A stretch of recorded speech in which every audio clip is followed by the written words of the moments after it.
ഒരിക്കലും കേരള സമൂഹത്തിന് അംഗീകരിക്കാൻ പറ്റുന്ന ഒരു പ്രവൃത്തിയല്ല മുൻ ഉന്നത വിദ്യാഭ്യാസ വകുപ്പ് മന്ത്രിയുടെ ഭാഗത്തു നിന്നുണ്ടായത്.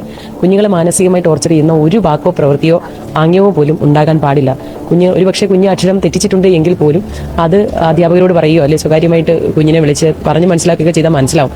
എന്തോ വലിയൊരു തെറ്റ് ചെയ്ത പോലെയാണ് നമ്മുടെ ബഹുമാനപ്പെട്ട ക്ഷീരവകുപ്പ് മന്ത്രി മാഡം ബിന്ദു കൃഷ്ണൻ പറയുന്ന കാര്യങ്ങൾ. സംഭവം എന്താണെന്നറിയോ? വളരെ നിസ്സാരമായിട്ടുള്ള ഒരു കാര്യമാണ്. നമ്മുടെ ബഹുമാനപ്പെട്ട KT ജലീൽ പൊതുവേദിയിൽ ഒരു മേൽവിലാസം തെറ്റി എഴുതിയ ഒരു കുട്ടിയെ ആ വേദിയിൽ വിളിച്ചു വരുത്തി ആ തെറ്റ് തിരുത്തുകയും കുട്ടിയുടെ കാതിൽ ഒരു എന്താ പറയുക ഈ അമ്മ അല്ലെങ്കിൽ അധ്യാപകനൊക്കെ പിടിക്കും പോലെ വളരെ ഒരു വാത്സല്യത്തോടെ പിടിക്കുന്ന ഒരു വീഡിയോ ആണ് നമ്മൾ കണ്ടത്. അതിനെതിരെയാണ് ഇവർ രൂക്ഷമായിട്ട് വിമർശിക്കുന്നത്. മനസ്സിലായില്ലേ? ഇത് പൊളിറ്റിക്കലി നമുക്ക് കാണുന്നുണ്ടെങ്കിൽ തീർച്ചയായിട്ടും ഇതിനൊരു മറുവശമുണ്ട്. അപ്പൊ അവിടെ നിൽക്കുന്നവർ പറയും കുട്ടിയുടെ കാതി പിടിച്ച തെറ്റാണ്, ഒരു പൊതുവേദിയാണ്, ഇത് കുട്ടിയെ ഇൻസൾട്ട് ചെയ്യുന്നതിന് തുല്യമാണ് എന്ന് നമുക്ക് പൊളിറ്റിക്കലി കാണുന്നവർക്ക് ഇത് ഈ രീതിയിൽ എടുക്കാൻ പറ്റും. ശരിക്കും പറഞ്ഞാൽ എന്താണ് അവിടെ സംഭവിച്ചത് എന്ന് നിങ്ങളൊന്ന് ആലോചിച്ച് നോക്കി.